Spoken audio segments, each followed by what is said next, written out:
Welcome to Everything Casual, bringing you original football casual videos from the golden era of the 80s and 90s, right up to current day. Football away day stories and historic clashes between football firms. Subscribe so you don't miss out. We upload videos every week. It has been suggested that possibly the supporters club could provide stewards, but on the other hand, it's going to take a very brave man to face 50 or 60 hoodlums with a reasonable chance of being quite severely injured. Our objectives today is to maintain public safety and minimise disorder. Today, the approach to controlling unruly crowds is much more strategic and sophisticated. Before the fans even enter the ground, the police will know any potential troublemakers. In the past, the police tactic was reacting to trouble rather than preventing it. The 70s are the time when we were involved. People use the term running battles in the streets. They weren't running battles, but some of the streets around the stadium where the home and away supporters were trying to clash. It took a lot of policemen to clear the streets. Today we are looking at the Bristol City service firm. Highly rated by some, but everyone has their own opinion. We will listen to stories from members of the firm and then make up your own mind about the mob. If you disagree with any of the stories in this video and want to set the record straight, then say so in the comment section. I always welcome lads to give their side of the story. Anyway, let's jump straight in. Bristol City has some bitter rivals. Southwest clubs like Swindon Town and Plymouth Argyle. Cross-border foes in Cardiff, Swansea and Newport. Then there is our historic obsession with Millwall, of which more later. To us, however, there is one rivalry that stands head and shoulders above the rest, with the Gasheads of Bristol Rovers. It's the most important league fixture of them all, and in hooligan terms, even the Gloucester Cup is bigger than an FA Cup final. Meetings of the two clubs are steeped in a dark history, a history that goes back to our first encounter on the 22nd of September 1894, when newly formed Bristol South End, later to be renamed Bristol City, hosted a friendly match with Eastville Rovers, later Bristol Rovers, at their ground in St John's Lane, Bedminster. Quite simply, it is hatred personified, and it will never go away. My allegiance has always been with the red half of Bristol. I have never had the slightest conflict of loyalty. There are some Bristolians like my old grandad who would watch City one week and Rovers the next for the love of the beautiful game. I will never be one of those people. For me, that old chant says it all. My old man said, "Be a Rovers fan." I said, "F off bollocks, you're a C word." I despise everything they stand for, their fans, their team and the rat holes they come from. Do I rate them as a worthy mob? Pre-1979. I would say they weren't the worst, but since then they have never been top dogs in Bristol. They still tell the world they have a real mob, but in reality it's a two-bit freak show that goes by the name of, wait for it, the Gas Hit Squad. Whether they've ever hit anyone, your guess is as good as mine. They annoy the life out of me because they've never had the stones to stand in the middle of the road and go toe to toe. Their real level is posting stories about hit squad heroics on the internet. They are nothing more than keyboard warriors. I am contradicting myself, but I know a fair few gasheads, some of whom I consider friends. It is all down to our days at Portway School. Take Dave Anthill and Dean Phillips, both of whom I have known from my school days. Despite their allegiance to the Gas, they are good lads, who have never wavered in their support for the blue half of Bristol.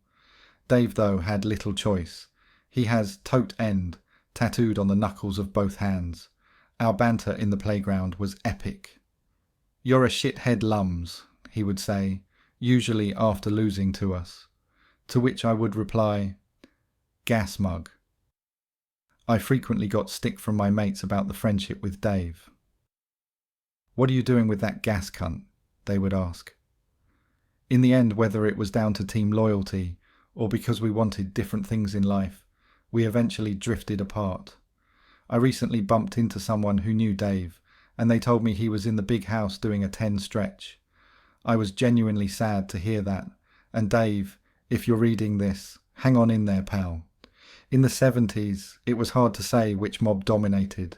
Both had roughly the same numbers, and we would win some and lose some. That's how it was. I clearly remember the scenes at Ashton Gate after games. City would be waiting in the park for the gas to come out, and when they did, they went straight through the lines of Old Bill and brought it to us. In geographical terms, the gas controlled areas such as Barton Hill, Warmley, aka Banjo Island, and Kingswood. They even dominated Stockwood, which was in South Bristol, generally regarded as the red side of town. The gas had their own pubs, like the Full Moon in Fish Ponds, Checkers in Hanham, and the Fox, just off Stapleton Road. For the most part, south of the river is where you will find the main city strongholds, places like Bedminster, Knowle West, Hartcliffe, Whitchurch, St Anne's and Hengrove, along with Ashton. Our main pub back then was the Black Horse on Bedminster Parade, now closed down. Another favourite watering hole was the Happy Landings, which bordered Hengrove and Whitchurch, but again it has closed down. Today, City's pub of choice is the legendary Three Lions in West Street, Bedminster. Mention should also be made of the Miners' Arms, the Hen and Chicken, the Robins and the Rising Sun, pubs that on match days will be full of the City faithful. Even if City and the Gas were in different leagues, we would meet in the Gloucester Cup, which wasn't a fixture you would read about in the national newspapers. But to us, it was an important competition, attracting crowds of 20,000 plus, while off the pitch, it was mayhem. What made it even tastier was that the Gloucester was always played on a midweek evening. Under the cloak of darkness, it was very difficult for the Old Bill to control the two mobs. There are so many great memories from the early days, far too many to mention, but here are some of the best. It was May 1979.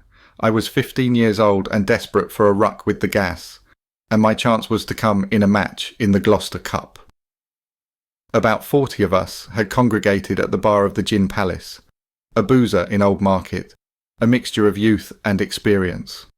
It was an hour and a half before kick-off, and we were a stone's throw from Eastville. From the older lot, there were Divvy Saunders and Roger Traynor from Keynsham, along with a few of Knowle West's finest, and some from the younger generation, including Martin. And don't let me forget, the legend that is John D. John is a top shoplifter, a lad who loves his FV, a quality geezer with a pair of stones and a nice jab. Many is the lad who has taken on John and lived to regret it. This day, when we were both just kids, we were confronted by a big lump of a gashead. He clearly wasn't impressed either by our youth or our size. "Is this it?" the lump asked, in a dismissive tone. John replied with a nice clean punch, and the lump hit the floor with a thud. We didn't have mobile phones back then, but somehow we got word that a huge firm of gas were in a pub by the top of Eastville Park, a boozer called the Queen's Head. Among their number, we learnt, was Dave Ashwin, a man whose formidable reputation preceded him.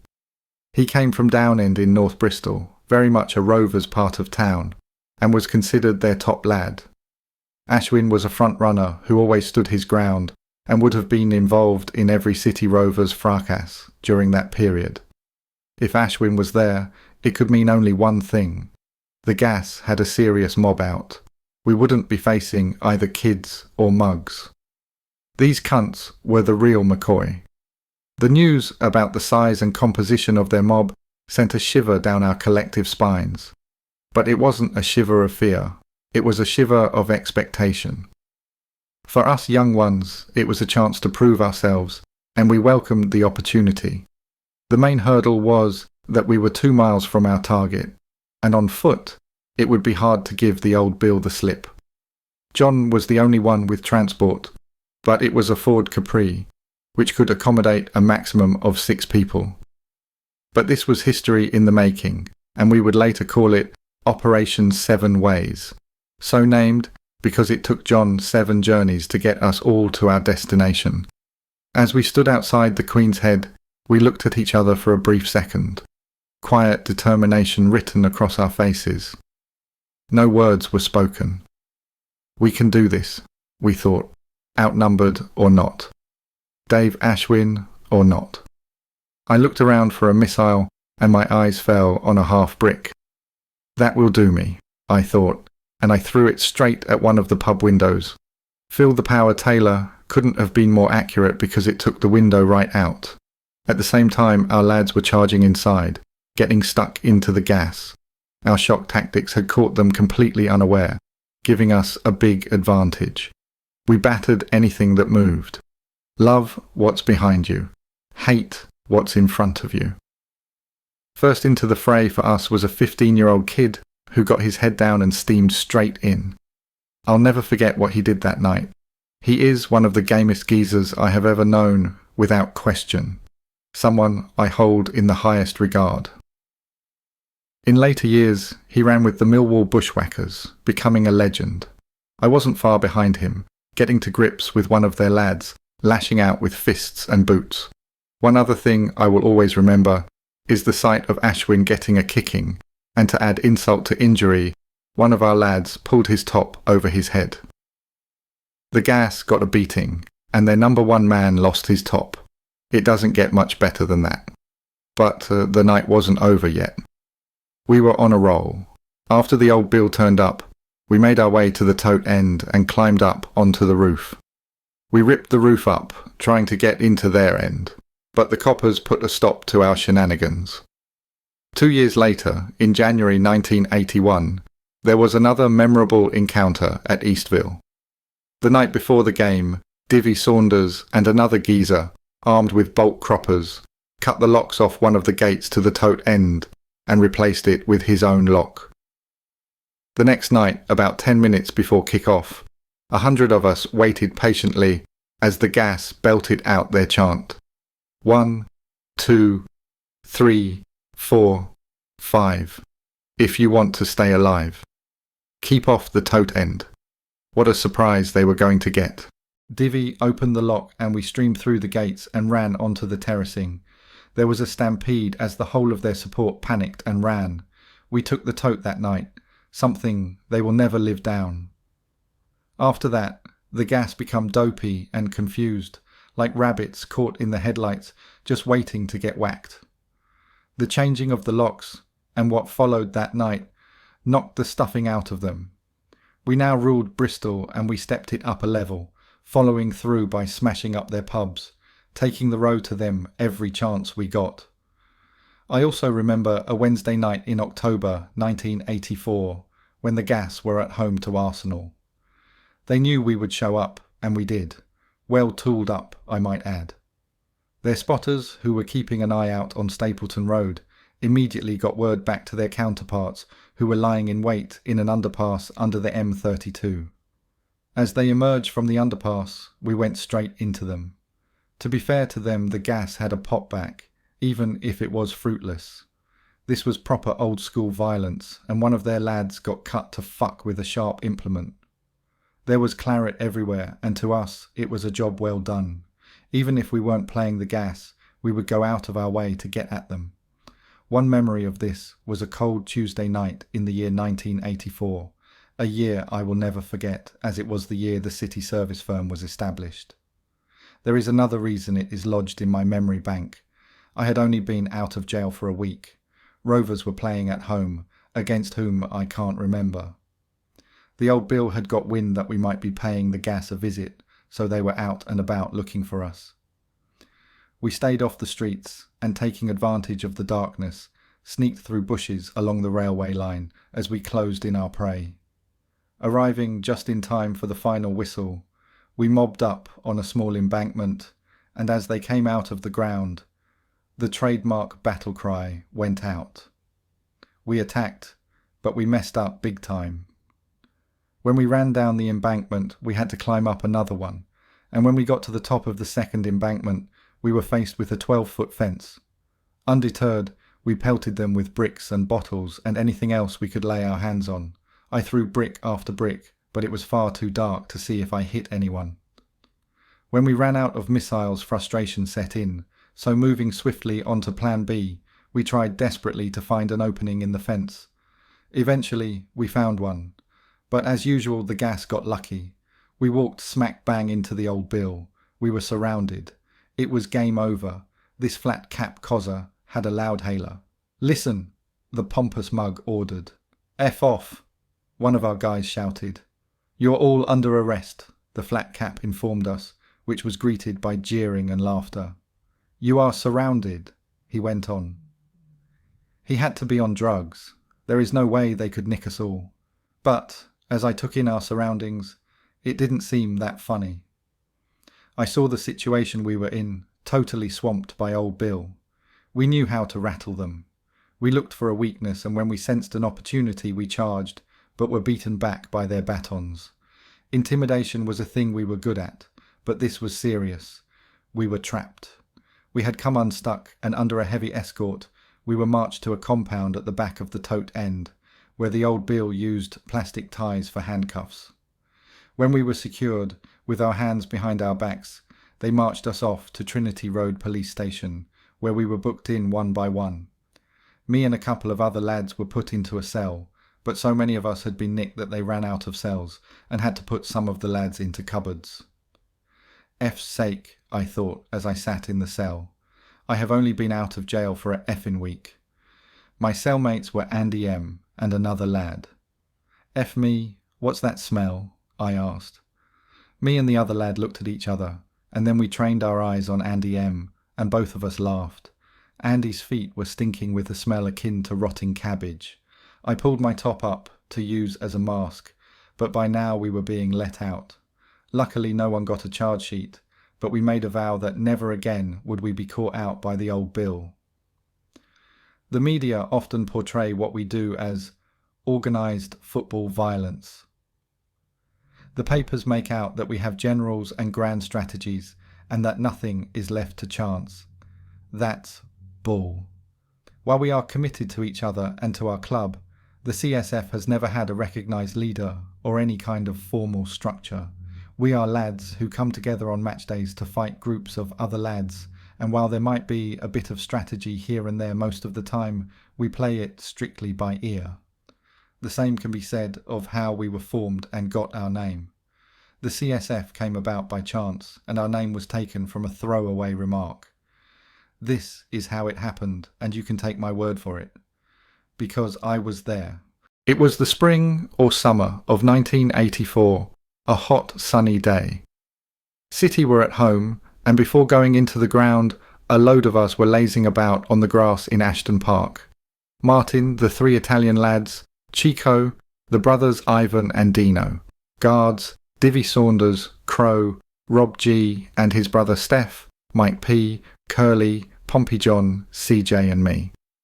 As usual, Martin was regaling us with stories about his exploits with West Ham's intercity firm and their youth mob, the under-5s. Although he was definitely a City fan, he had followed the Hammers when he was younger, and as a result had got to know their lads well. Although we lapped up his stories, he did tend to tell the same ones over and over again. It was ICF this, ICF that, ICF the next thing. "Here we go again," I moaned to CJ. CJ was never one for conversation, so, as expected, the only reply I got was the usual tut. I looked over at Curly, who raised his eyebrows and yawned, but Martin had sparked something in Divvy. "We ought to call ourselves the CSF, he announced. I looked round to CJ. "Divvy's got another scam in the pipeline," I moaned. "We should call ourselves the City Service Firm," Divvy repeated in a serious tone, thinking we might not have heard him the first time. "Why not?"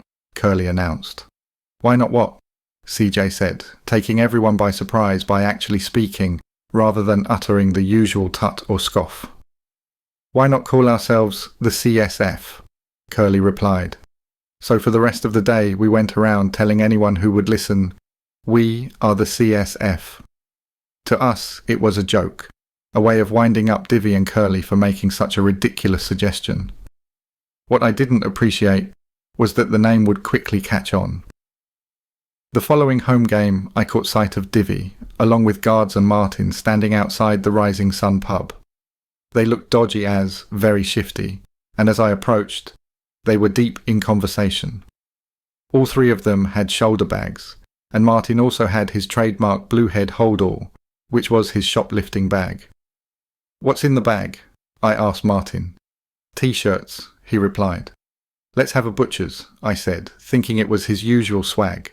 But before I could have a look, a lad sidled up. "How much?" he asked Martin. "A tenner, mate. What size do you want?" I knew there was a scam on the go. They had had T-shirts printed up, and on the front there was a logo in red, the City Service Firm, 1984. "I can't believe you three," I told them. Before long I was a believer. They made bundles of cash from the T-shirts, and from then on we were the CSF. That's how a legend was born. It was a combination of piss-take and money-making venture. But that was typical of those guys, especially Mark Divvy Saunders, one of the sharpest operators I have ever come across.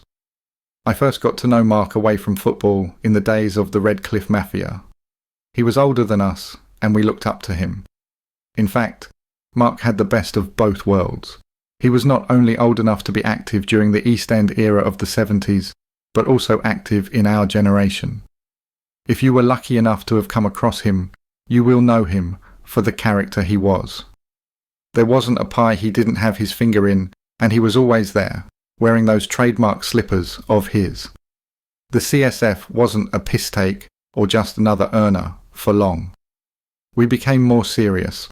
Not only did we have a club to fight for, but we also had a name to protect. We were cocky, but we had every right to be. Who the hell would stop us? Other firms couldn't measure up. We might have taken a backward step now and again, but I can honestly say we never got a right good hiding. And as for the old bill, no chance. They ran around like headless chickens trying, in vain, to catch us, at least in the early years. Don't believe the mobs who say they never went out tooled up. The CSF, like most firms, had an arsenal. Baseball bats, knives, knuckle dusters, koshes, CS gas. One of our lot used to go out on the town with a bit of tidy on, but inside his jacket he would have an axe. Like the guy in the credit card advert, he never left home without it. The weapons of choice, for those of us who used a tool, were the craft knife and the CS gas canister. They had the considerable advantage of being easy to conceal, although the latter weapon had its drawbacks. I gassed myself one night on the centre. I didn't check which way the wind was blowing as I pushed down on the nozzle with my index finger, and I soon realised I had messed up as the CS gas got blown straight back in my face. Not one of my better experiences. We all knew the risks. We might get bent up or even jail time, but to us these were occupational hazards.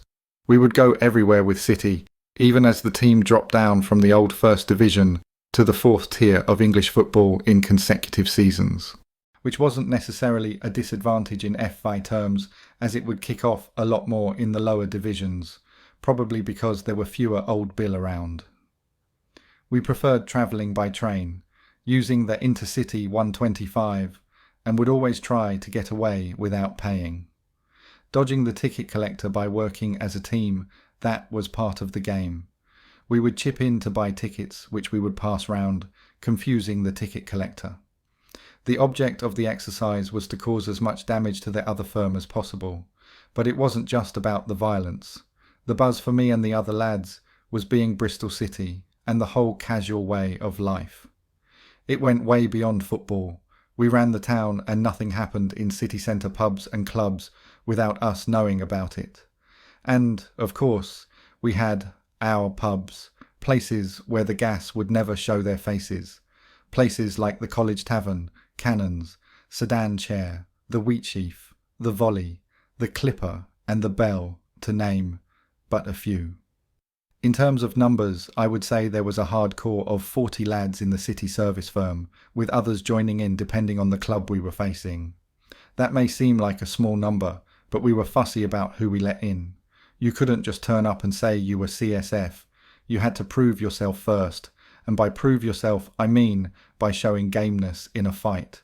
Only then would you be accepted.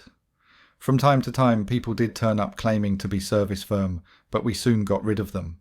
Background didn't matter. We had lads from middle-class areas like Clifton, Redland and Cotham, while others lived on council estates. Nor was race a factor. We had black lads, lads who were Indian, and 3 who had Italian origins. It was the same with religion. There were Catholics and Protestants in the CSF, and while there was always great banter between us, at the end of the day we were all CSF. All that mattered was that you stood your ground when it kicked off. I am not saying the CSF did it all by themselves. When we faced rival mobs, we often had help from other groups of city lads. They made a massive contribution, and I am delighted to be able to pay tribute to them. Boogie Squad. The Boogies hail from Knoll West in South Bristol, and they started up around the same time as the CSF. They had their own coach for away games, and, like us, they constituted a close-knit group that was heavily into the football violence scene.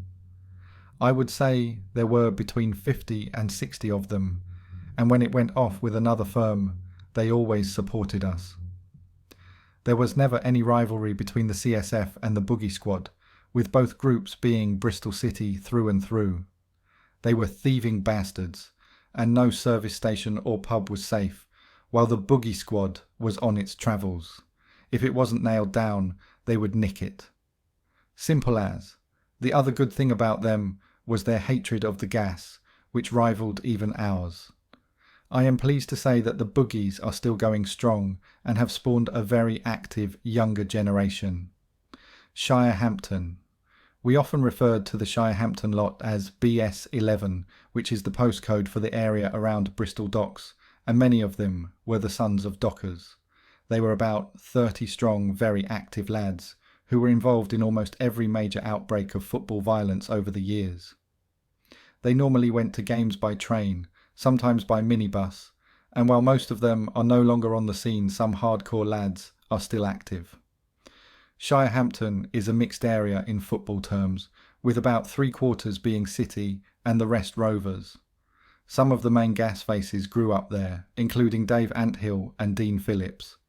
Taunton Lot, aka Lamps. With only a dozen members, this was the smallest mob of all, but I have to give them an honourable mention because they were never shy of getting involved and were an enormous help to the CSF. Why they were also known as the Lamps, I have no idea. Brislington, sometimes I refer to them as the Brislington lot, but they were CSF, who just happened to live in Brislington. City nursery firm, the CNF, are the younger element of the CSF, now aged between 45 and 48, and therefore about 5 years younger than us. I would say there were in the region of 60 CNF in the peak years, and many of them are still active today. The older lot, as kids desperate to get involved, we idolised these heroes of the pre-casual era. Their heyday was the 70s, and their stomping ground was the terracing of the old East End, now sadly demolished. The violence in those days was more spontaneous and on a very large scale.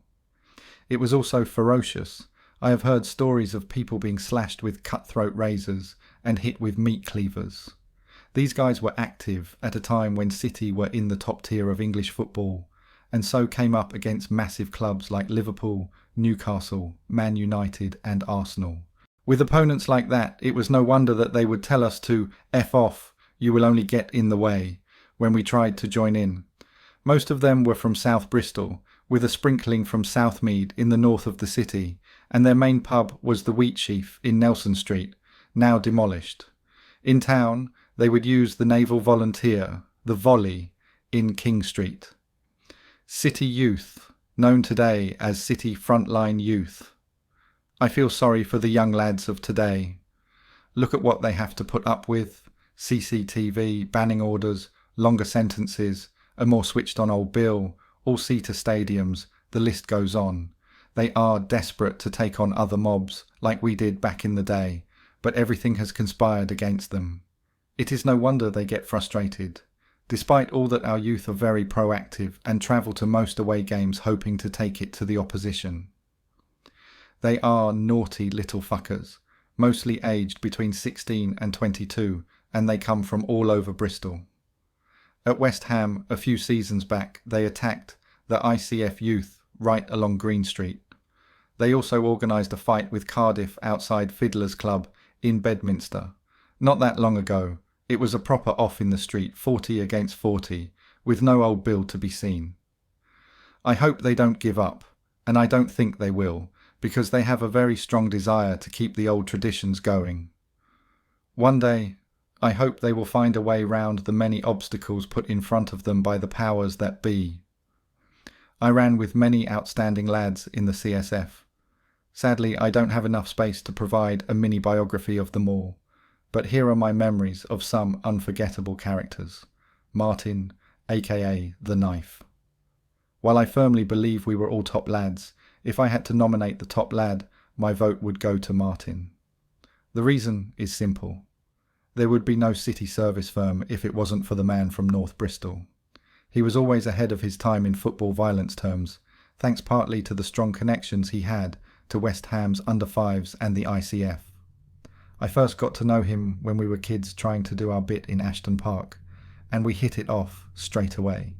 We were like-minded, naughty as anything, but little did we know that our roles as fledgling football hooligans would take on a more sinister note, and that we would become front-runners in a firm that would terrorise towns and cities, not just in England, but also across Europe. Why did we call him The Knife? I am sure you can guess the reason. It goes back to an incident in the naughty 80s, on a night the Gas were playing Arsenal at Eastville. We were out looking for a ruck, and we didn't care if it was the Gooners or the Gas. After the game, 20 of us, all hardcore CSF, were hovering around Stapleton Road, close to the underpass that Rovers fans use when exiting the Tote end. We spotted a group of about 60 lads. It wasn't the Arsenal mob, it was the Gas. About half the Gas legged it, leaving 30 of them to face us. We were heads down, straight in, and despite being outnumbered, were soon on the front foot. As the Gas retreated, one of them became detached from the rest of their mob. He was now surrounded by CSF. Pulling out a concealed weapon, a Stanley knife, Martin went to work. The Gashead put up his arms in a vain attempt to protect himself, but the deadly Stanley pierced the skin of his upper torso. Time after time, he was struck and slashed by the razor-sharp blade. Even though the subway was badly lit, the injuries inflicted were clearly visible. The helpless victim's once white t-shirt was soaked in his own blood, while his screams echoed and bounced off the walls of the underpass. Sirens now getting ever closer, we vanished into the shadows. It was wounding with intent, of the highest degree. The next day, we met up. I can't remember who it was, but one of our lot looked in the direction of the man who had wielded the Stanley so effectively and christened him The Knife. It is a nickname that has stuck to this day. Incidentally, Martin was a carpenter by trade, so maybe that's where he got his expertise with tools. At the time, I didn't feel sorry for the Gashead who Martin cut up, and 30 years later, I still don't. As the saying goes, all's fair in love and war. It's about getting stuck in and doing as much damage as possible. After all, they would do the same thing to us. No, that's wrong. They have done the same thing to us, and more than once. I wasn't surprised Martin became such a prominent member of the CSF, or that he would use it as a way to make a few quid. He was always ahead of the game, in the clothes that he wore, in his expertise at shoplifting, in his ability to spot a good earner, and, most important of all, in his willingness to steam in, no matter the odds, leading by example at all times. It helped that his personality is what might be described as charismatic. He was a happy-go-lucky bloke who always had a big smile on his face, drawing others to him like moths to a flame. What's not to like?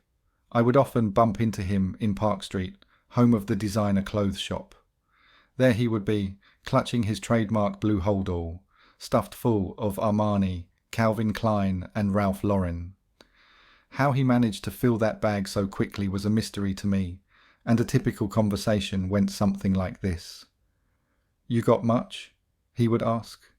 Not yet. I just got started. I've already finished for the day, he would tell me, a big grin lighting up his face. The knife loved clothes and was the first to wear casual gear down at the gate. Such was his devotion to the latest fashions that he went all the way to Switzerland to pick up gear that had yet to reach England. It meant that he was always 3 months ahead when it came to shirts and trainers. Even at school he had a lot of scams going. I remember meeting him one afternoon when he had just nicked 200 Liverpool badges, those little enamel ones. The next day at school he sold the whole lot at 50p a throw, not bad money for those days. We hooked up at football for those special little projects, often accompanied by another pal, guards. One of our specialties was checking tax discs in the streets around Ashton Gate. If we found a disc that didn't belong to Bristol, we would let the tyres down and then lie in wait until the game had finished. When the owner and his passengers came back and saw the flat tyres, they would look around, wondering what the fuck had happened. As long as they weren't scarfers, we would attack them, helped by the fact that they were usually distracted by what had happened to their vehicle. The knife picked up a few convictions in the 80s, and for the most part, like other old-school CSF, is no longer active. He will, however, come out on special occasions, as Cardiff found out to their cost in 2010. A group of us, with the knife once again fulfilling his historic role as a front-runner, battered them by the Merc showroom on Winterstoke Road. We put the Soul Crew in their place that night and, boy, did it bring back some great memories. I am sure that many people would like me to disclose the knife's identity, not least the old Bill. I can't give his name for obvious reasons, but everyone who was on the scene knows who he is, including the gas. All I will say is that he is without doubt one of the finest hooligans this country has ever produced. Sir, we salute you. CJ, I first got to know CJ, who is from Hengrave, at Merrywood Boys' School, and we have been good mates ever since. An excellent shoplifter, he went regularly to Bath, with its expensive shops and lax security. In the world of FV, he was always by my side when it kicked off, no matter who we faced. CJ wasn't going anywhere. During a row, his feet were stuck firmly to the floor, never flinching and never taking a backward step. I will never forget Birmingham away, when he calmly walked over to a group of 10 Zulu warriors, opened his coat and pulled out a 12-inch carving knife. The look on the faces of those Zulus was priceless. Basically, they shat themselves. CJ, my friend, you are a legend. Aid, a real Jekyll and Hyde character, he has a caring side, yet is one very dangerous geezer. He is caring in the sense that he is always there for his mates, whether or not you're in the right, but ruthless when it comes to his enemies. Mess with him, and you will find out the extent of his wrath, as many a foe has done over the years. Aid used to live in St Andrews, where his house was dubbed Heartbreak Hotel, simply because many CSF who had been bagged by their mistresses ended up seeking shelter under his roof. Not many of us haven't stayed there at one time or another. If you're CSF, his door is always open. If you're not, he will knock you out. Simple as. Aid is the younger brother of the knife and joined the CSF a few years after his older sibling. Guards, what can I say about this man? Another face who was there from the beginning, Guards is originally from Lawrence Western BS 11, and like me has done a bit of bird for the cause. He got 6 months in Wormwood Scrubs for his part in a row with the Millwall Bushwhackers on London Bridge. The CSF came unstuck that day, but Guards stood his ground, which not only saw him get a whack, but also the jail time. He is CSF till he dies. Considering he is one of the gamest lads around, it is truly shocking that Guards can't hold his drink. 2 cans of Foster's, and he's pissed right up. He also has some weird interests, including keeping pets, and I remember he called one of the creatures Legsy and the other Lums. Mark Divvy Saunders, R.I.P. Divvy, was a legend down the gate, who sadly lost his battle with cancer and although he is no longer with us, his name will live on through the generations. With links to Portsmouth's crew, Divvy, due to his age, had the best of both worlds. He was part of the older lot, and was also young and lucky enough to become a leading member of the famous CSF. The one thing that everyone remembers about him is his trademark slippers. He wore them everywhere, for God knows what reason. I am not talking about those trendy Italian-type leather slippers either. Divvy's were the real grandad ones, with the check pattern and rubber soles, the sort you would have bought in British home stores. Mark wasn't just a CSF face, he was a loyal and dedicated City fan, as most of us are. In March 2014, weeks before he died, the club found out about his illness, and in a wonderful gesture invited him into the dressing room to give the players a team talk. At the time, we were in deep trouble near the foot of League One, and desperately needed 3 points in a forthcoming match against Gillingham. It was a highly emotional speech in which Divvy reminded the players how much the club meant to Robin's fans, so emotional indeed that many of the players who heard it were in tears. He urged them to work together, to have each other's backs, and finished by asking for one final victory. It worked. City won by 2-1, a result that eased our relegation worries. The club dedicated the win to Mark, which he thoroughly deserved, and the story was covered by several national newspapers. R.I.P. Pal. Martin Cleverley, aka Legsy, R.I.P. Sadly, our old comrade Legsy died in July 2017, just as I was putting the finishing touches to this book. He will be sorely missed by everyone on the scene and by his many pals throughout Bristol. I hadn't seen nor heard from him in years, but back in the day he was a soldier and someone I was proud to call my friend. To say Legsy was a lunatic is putting it mildly. He was a bit of an Alf Garnett with the humour to go with it, and, like Alf, he had a soft spot for the Hammers, despite being Bristol City through and through. I knocked about with him for many years, and wherever we went, trouble was never far behind. That probably explains why he was always moving from house to house and area to area. He was trying to keep one step ahead of the old Bill. Legsy was highly thought of down at the gate, an old school hooligan who was very much in the mix. He was there in the early days before the CSF was founded and became a leading member thereafter. When it went off, he showed no fear. He was always at the forefront, and with no hesitation he was head down and into the fray like a charging bull. He wasn't known for carrying a tool, only a few of us were, but that didn't mean he didn't get stuck in. He was a game geezer who would go toe to toe with the best of them, and he caused a lot of damage with his boots and fists, which were often supplemented by what he salvaged from skips. It's amazing the makeshift weapons you can find in a skip. Bricks, bottles, table legs, even iron bars. Legsy would use whatever was at hand to win a fight. I spent a lot of time with him over the years. Outside of football, we were close mates, going drinking together, and he even slept on my sofa for a year. We would team up to go on the rob, travelling through Europe, nicking anything we could get our hands on. He was an excellent travelling companion, always carefree and full of jokes. There was never a dull moment. When it came to football, it wasn't just Bristol City we favoured. Any chance we got, we followed England, and I well remember one game against Scotland at Wembley, sometime in the late 80s. We jumped the train, and when we got to London, we jumped the tube as well. We had only been at Wembley for about 2 minutes when we noticed that a few lads from up north were getting grief from the jocks. Legsy saw what was going on and marched over. Not a word was spoken. He walked up to the biggest jock in the group and sparked the lad out cold. "You effing want some?" he asked the jock's mates, who remained silent. Wise move, I thought. "You okay?" Legsy asked the England lads. "Effing mugs," Legsy muttered to himself as we walked off.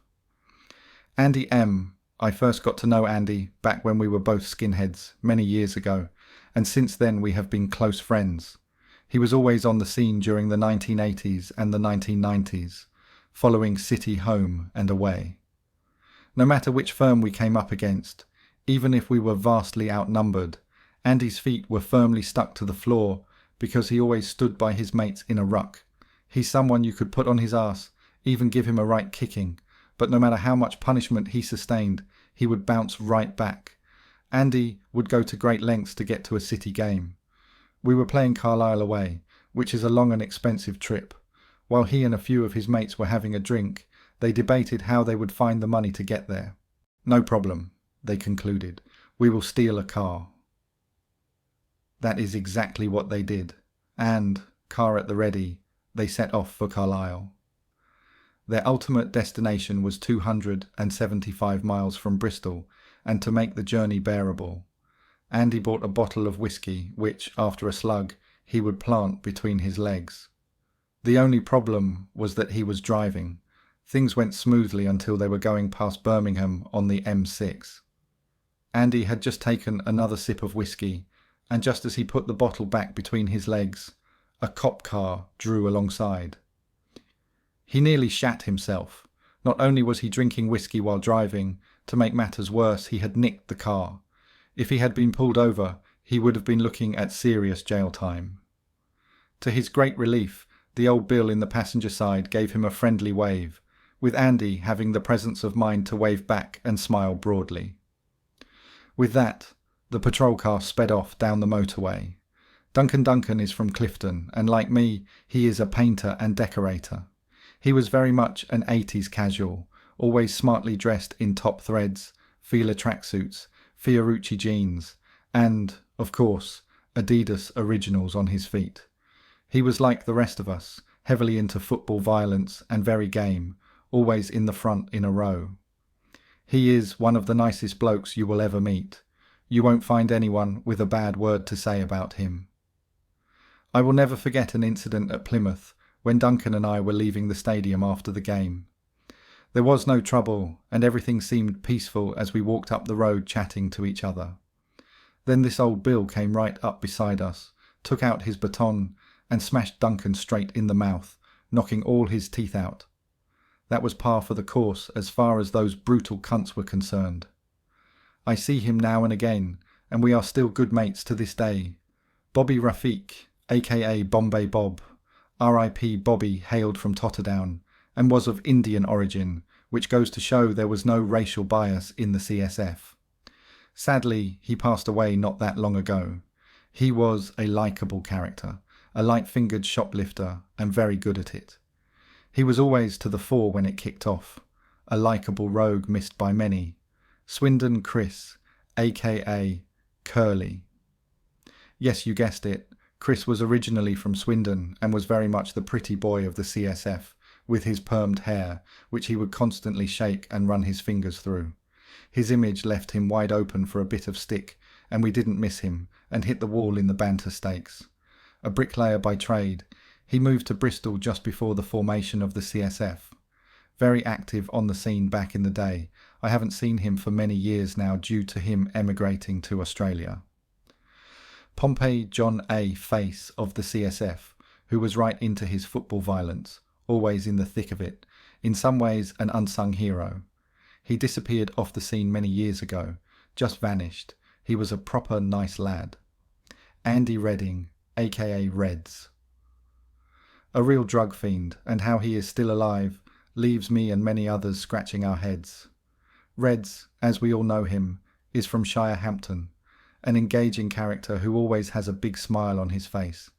He is only 5'3", but don't let that small frame deceive you. This lad was never shy when it kicked off, and was always eager to get involved. A funny thing happened to him at home to Millwall, when a fight broke out in the Dolman. Most people would have used the stairs, but, as always, he was eager to get stuck in, so instead he dived through the air, hoping to land on top of some of the Millwall geezers.